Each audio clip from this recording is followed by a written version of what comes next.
기초연금을 받을 수 있는지 또는 못 받는지를 결정하는 가장 큰 기준은요, 소득인정액인데요.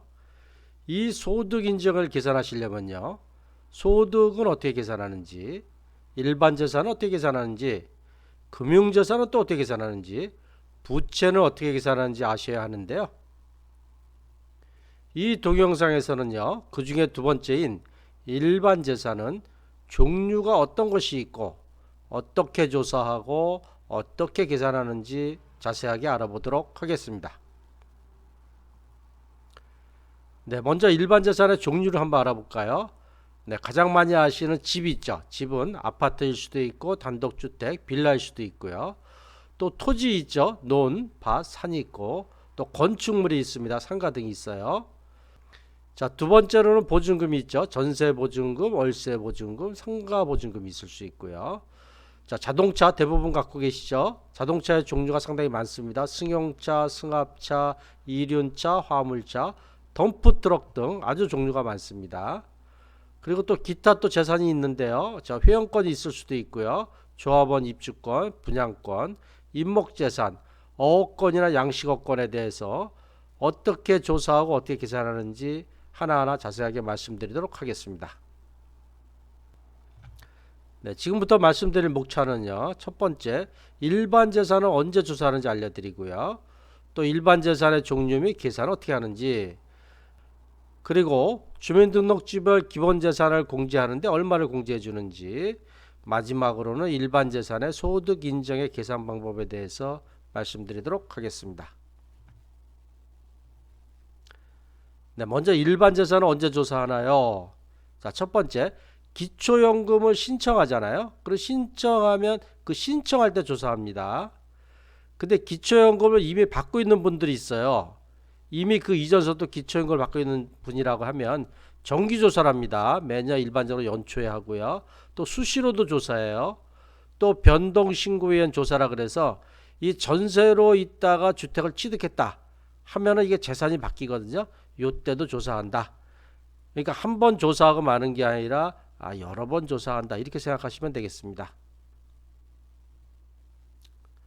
네, 지금부터는 일반 재산의 종류 및 계산 방법 크게 네 가지로 나눠서 말씀드리려고 하는데요. 첫 번째로는 집, 아파트나 단독주택, 빌라 또는 토지, 논밭, 산, 건축물 같은 경우 어떻게 계산하는지 질의응답으로 먼저 말씀드릴게요. 자, 아파트나 토지 또는 건축물 같은 재산은 시세로 계산하나요? 아닙니다. 네, 시세로 계산하는 게 아니고요. 공시지가로 계산해요. 만약에 5억의 집에 사시는데 그 집의 시세가 5억이에요. 그렇지만 그 집의 공시지가가 3.5억이면 이 3.5억을 재산으로 계산하고 있습니다. 네, 두 번째요.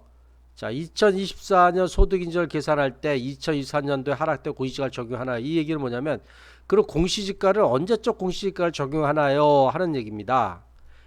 이게 무슨 얘기냐면, 자, 만약에 현재 기초연금을 받으시는 분들이 있죠. 기초를 받고 계신 분들은 2024년 4월 달에 재산을 전체를 다 계산해 가지고 다시 소득인정을 계산하는데, 이때 언제적 공시지가를 계산하냐면 1년 전 2023년에 공표된 공시지가를 기준으로 재산을 계산합니다. 자, 그런데 이제 새로 받으려고 신규 신청하시는 분들 있죠. 이런 분이 만약에 2023년도 11월 달에 신청했어요. 그러면 이 11월 달부터 조사하겠죠. 그럼 언제 하냐? 1년 전 2022년도에 하는 게 아니라 요때부터 2023년 11월부터는 2023년도 공시지가를 기준으로 계산하고 있다는 것을 좀 아시면 좋겠습니다. 다시 한 번 더 말씀드리면요. 자, 공시지가 적용 방법은 만약에 아파트가 시세가 1억 원인데 2023년도 공시지가가 7천만 원이에요. 그러면 2024년도에 기초연금 적용하는 금액은 얼마입니까? 2023년도 공시지가인 7천만 원을 적용하고요. 토지 같은 경우도 시세가 1억인데 2023년도 공시지가 6,500만 원이면 2024년도에 재산으로 적용하는 금액은 6,500만 원으로 계산하고 있습니다. 자, 두 번째로는요. 전세 보증금이나 월세 보증금, 상가 보증금인데 이건 주인 입자가 아니고 전세를 들은 사람입니다. 내가 전세 보증금을 내고 사는 사람 기준이에요. 자, 어떻게 확인하나요? 이 확정 일자가 있거나 전세권이 설정된 계약서로 확인합니다. 따라서 이 전세, 월세, 상가 보증금이 있는 분은 꼭 요 확정 일자나 전세권이 설정된 계약서를 제출하셔야 돼요. 자, 어떻게 계산하나요? 전세 보증금의 95%를 재산으로 계산합니다. 전세금 계산은 어떻게 하냐면 만약에 이 주거 목적에 내가 가서 살려고 하는 목적에 전세금이 1억 원이라 그러면 기초연금 계산 시 반영되는 금액은 5%만 공제를 해주고요. 나머지 95%의 9,500만 원을 재산으로 계산합니다. 근데 만약에 이 비주거 목적은 상가 전세금이 있다 그러면 이거는 전세금이 상가 전세금이 1억 원이면 그냥 1억 원 전체를 재산으로 계산한다고 보시면 되겠습니다. 자, 세 번째로는 관심이 많으신 자동차인데요. 자, 자동차에는 승용차, 승합차, 이륜차, 화물차, 덤프트럭 종류가 다양합니다. 자, 첫 번째 말씀드리려고 하는 거는 이 차량가액, 중고가의 기준인데요. 이 4천만 원의 고급 자동차는 무조건 기초연금 탈락합니다 하는데 여기서 이 고급 자동차는 모든 자동차가 아니고요. 이 중에서 승용차, 승합차, 이륜차만 해당이 되는 거예요. 여기에 화물차나 덤프트럭은 해당이 안 됩니다. 그리고 2024년 이전 2023년까지는 이 차량 배기량이 3000cc 이상도 탈락했어요. 근데 이 조항은 2024년부터는 삭제를 했고요. 이 고급 자동차는 그냥 차량가액 4천만 원 이상의 승용차, 승합차, 이륜차를 갖고 계신 분만 고급 자동차 탈락이 되시겠습니다. 자, 이 고급 자동차도 복잡합니다. 여기 고급 자동차 탈락관에서 자주 묻는 질문 제가 간단히 말씀드릴게요. 아까 말씀드린 것처럼 화물차나 덤프트럭은 고급차가 아닙니다. 화물차나 덤프트럭은 중고 차량 가격이 4천만 원 넘는 경우가 많잖아요. 이런 경우 고급 자동차 탈락할 걱정을 하지 않으셔도 되는데 단지 그 탈락을 안 하지만 그 차량 가액은 재산으로 계산하고 있습니다. 그 다음에 이 자녀와 공동 명의로 있는 고급 자동차 탈락합니다. 뭐 그 수급 대상자의 지분이 단 1%만 있어도 무조건 탈락해요. 그 다음에 기초연금을 받지 않는 부인 명의, 남편은 65세 이상이라 기초연금을 받는데 부인은 65세 미만이라 기초연금을 받지 않아요. 그래도 이 부인 명의로 있는 고급 자동차도 역시 탈락합니다. 그 다음에 여러 대의 차량을 갖고 있는 경우도 있죠. 뭐 부부지간에 차량을 한 대씩 갖고 있는 경우도 있어요. 자, 이런 경우에 차량 가액의 합이 4천만 원을 넘어도 고급 자동차 아닙니다 하는 얘기 뭐냐면 한 대의 차량 가액이 3천만 원이고 또 다른 한 대의 차량 가액이 2천만 원이라 그거 두 대를 합쳐 5천만 원이에요. 5천만 원이라 하더라도 고급차가 탈락이 아니다. 왜 그러냐? 이 4천만 원의 기준은 그냥 차량 한 대의 기준이에요. 한 대가 4천만 원이 넘느냐 안 넘느냐 이거를 갖고 계산하기 때문에 뭐 여러 대를 합쳐서 4천만 원이 넘어도 고급 자동차 탈락하지는 않고요. 그냥 그 여러 대의 가격을 합한 금액을 일반 재산으로 계산하고 있습니다. 자, 그런데 이 고급 자동차 탈락에도 예외 기준이 있어요. 차량가액이 4천만 원이 넘는데도 여기 두 가지에 해당이 되면 고급자 탈락을 안 해요. 첫 번째로는 차량 연식이 10년이 넘은 경우에요.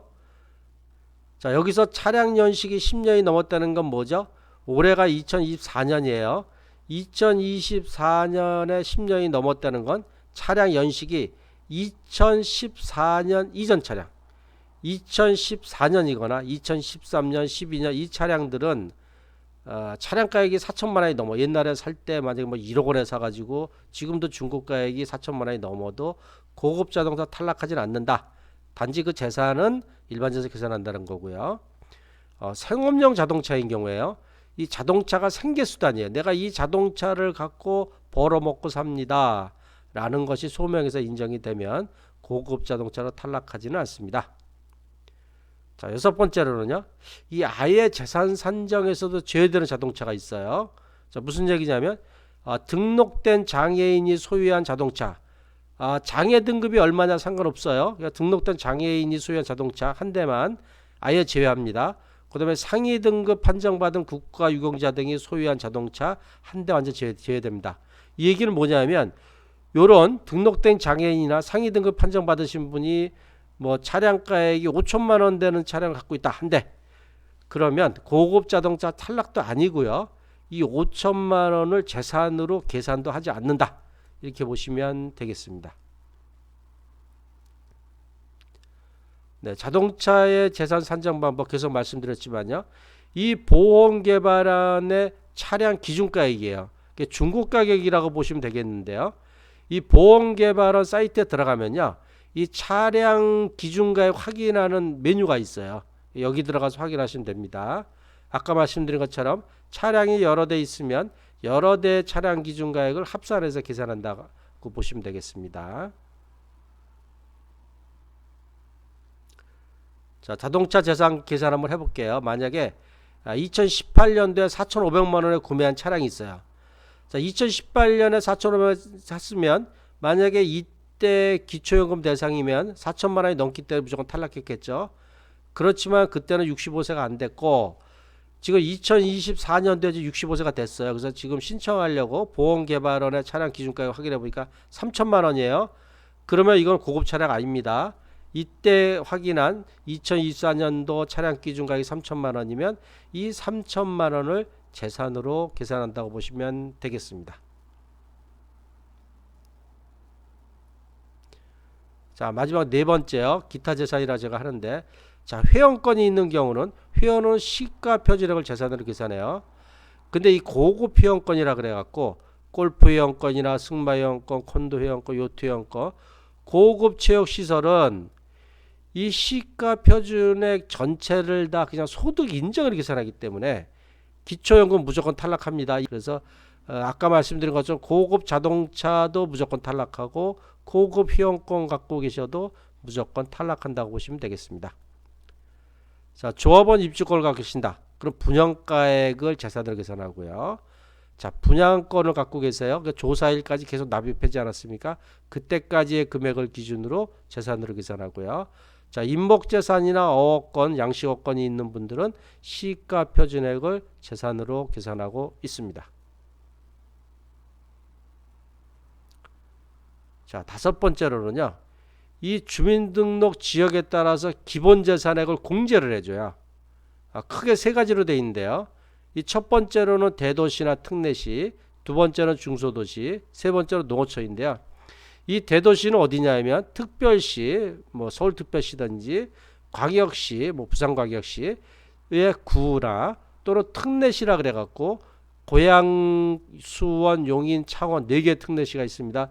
여기에 주민등록이 있으시면 공제를 재산에서 1억 3,500만 원을 빼줘요. 빼고 나서 계산해요.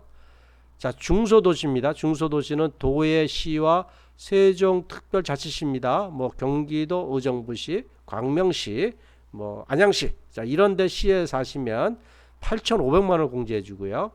자, 농어촌의 도의 군입니다. 무슨 뭐 강원도 영월군, 무슨 군에 사시는 분은 7,250만 원을 공제해 주고 있습니다. 자, 그럼 지금까지 설명드린 거에 대해서요. 이 재산의 소득 인정의 계산을 두 가지로 나눠 설명을 해 드릴게요. 공식이 어떻게 되냐면요. 자, 일반 재산, 여태까지 어떤 기준에 의해서 재산을 계산하지 않습니까? 요 재산의 합에서 기본 공제액, 대도시나 또는 중소도시 또는 농어촌의 기본 공제액을 빼주고 그 뺀 금액의 4%를 곱하고 거기에 나누기 12개월 합니다. 자, 간단하게 계산 한번 해볼게요. 자, 아파트 시세가 5억 원인데 2023년 공시가가 3.5억 원이었어요. 그리고 자동차가 한 대 있는데 보험개발원 들어가서 확인해 봤더니 차량 중고 가격이 3천만 원이에요. 그리고 이분이 서울에 거주해요. 서울에 주민등록증가 있어요. 그리고 아파트는 재산을 어떻게 계산합니까? 시세가 아니고요. 자, 전년도 공시가 3.5억 계산합니다. 자, 3.5억이고 자동차는 보험개발한 가격 3천만 원 계산합니다. 그러면 3억 8천만 원이 되겠죠. 3억 8천만 원에서 서울 대도시 공제를 얼마 해줍니까? 1억 3,500만 원 공제해 줍니다. 이렇게 공제한 금액에 곱하기 4%라고 나누기 12개월을 하면 나오는 금액이 81만 6,666원이 나옵니다. 그러니까 이분 같은 경우는 이러한 재산을 갖고 계시면 재산의 소득 인정을 환산한 금액이 81만 6,666원이 되시겠습니다. 자, 두 번째요. 전세를 사세요. 근데 전세 보증금 5억 원이 있어요. 여기에 95% 가격은 얼마입니까? 4억 7,500만 원이죠. 역시 자동차 보험계획으로 3천만 원 있어요. 서울에 거주하세요. 자, 전세 보증금은 얼마로 계산합니까? 전세 보증금액의 95% 일반 재산을 계산합니다. 4.75억 원에 자동차 3천만 원을 합합니다. 이 합한 금액에 서울에 거주하니까 공제액 1억 3,500만 원을 빼주고 그 뺀 금액에 곱하기 4% 나누기 12개월 하면 이 소득 인정액으로 환산한 금액이 123만 3,333원이 되겠습니다. 아까는 시세 5억 원의 아파트에 사시는 분은 재산의 소득 인정액이 81만 6천 원이었는데 자, 이 전세를 5억에 사시는 분은 123만 3,303원이에요. 따라서 똑같은 5억, 뭐 시세 5억과 전세금 5억이라고 하면 이 전세 사시는 분이 기초연금 받는 데는 좀 더 불리하게 되겠습니다. 자, 여기서 또 많이 물어보시는 질문이 있어요. 어떤 분들은 제가 집만 있어요. 집만 있으면은 얼마까지 기초연금을 받을 수 있나요? 이렇게 물어보시는 분들이 있어서 제가 이걸 만들어 봤는데요. 자, 이런 경우는 뭐냐면 이 일반 재산만 있는 경우에요. 뭐 집이나 자동차 이것만 있고 소득도 하나도 없어요.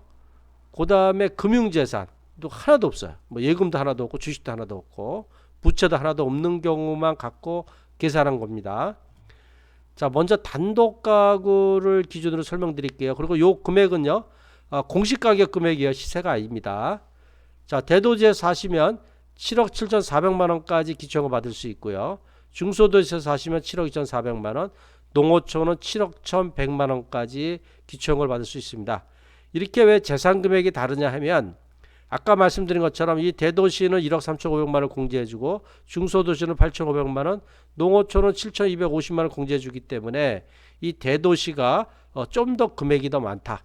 그래서 이렇게 재산이 요 정도 금액이 되면 소득 인정액으로 환산하면 213만 원이라 요 금액 이하부터는 기초연금을 받을 수가 있겠습니다.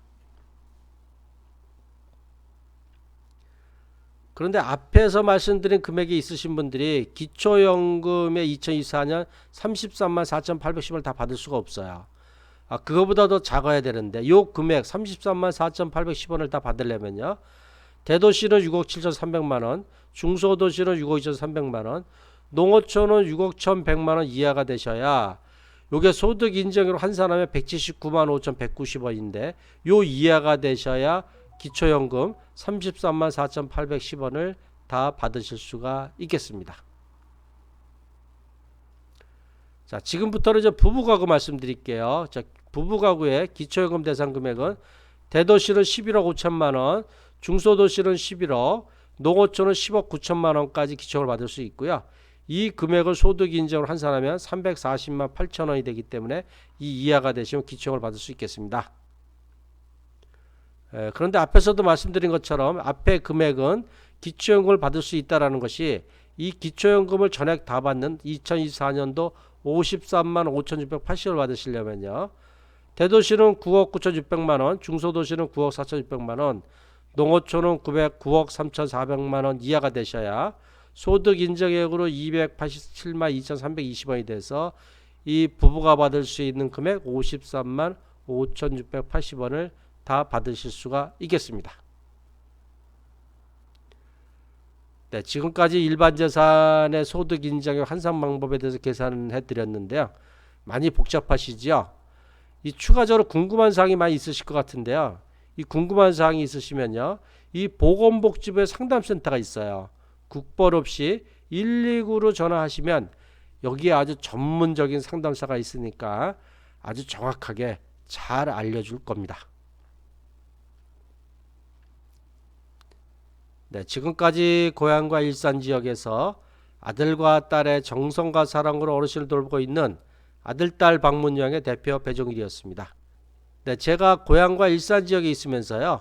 이 고향과 일산 지역에 사시는 노인분들을 위한 특별한 혜택을 제공하고 있는데요. 그것이 무엇이냐면요. 이 정부에서 운영하고 있는 노인장기 요양보험의 등급 판정을 받으면요. 요양보호사가 어르신 댁에 방문해서 일상생활 지원 서비스를 아주 저렴한 비용으로 받을 수가 있어요. 그런데 이 등급 판정 받는 방법이 이렇게 쉽지가 않아요. 그래서 이 등급 판정 받는 방법에 대해서 제가 무료로 설명을 이렇게 하고 있습니다. 언제 하냐면요. 매달 첫째 주나 둘째 주, 셋째 주는요. 화요일 아침 10시부터 11시까지 하고 있고요. 넷째 주에는요. 화요일 저녁 7시에서 8시까지 하고 있습니다. 설명해야 하는 장소는요. 고양시 일산서구 주엽동 18-2 서현프라자 417호 아들, 딸 방문 요양 사무실에서 하고 있으니까 와서 들으시면 아주 많은 도움이 되실 겁니다. 그리고 이 가족 요양을 하시거나 또는 방문 요양을 생각하고 있는 분들도 있는데 요 받는 방법에 대해서 알기가 좀 어려워요. 여기에 대해서도 제가 무료 상담을 해드리고 있습니다. 어떻게 하냐면 설명회는 와서 들으시는 게 가장 좋고요. 만약에 오실 수 없는 상황이면 전화를 하시면 됩니다. 이 또 가족요양 방문요양도 전화하시면 되는데 이 아들, 딸 방문요양 전화로 070-4800-2323으로 전화하시면 제가 친절하게 알려드리고요. 그리고 또 이 아들, 딸 방문요양 홈페이지 있습니다. 인터넷에서 홈페이지를 찾으셔도 되고요. 또는 유튜브를 검색하셔서 아들, 딸 방문요양을 검색하시면 이 노인장기 요양 등급 판정 받는 방법이나 또 여러 가지 정보가 많이 있으니까 보시면 많은 도움이 되시겠습니다. 네, 장시간 동안 이 동영상 들으시느냐 고생이 많으셨습니다. 항상 건강하고 행복하십시오. 감사합니다.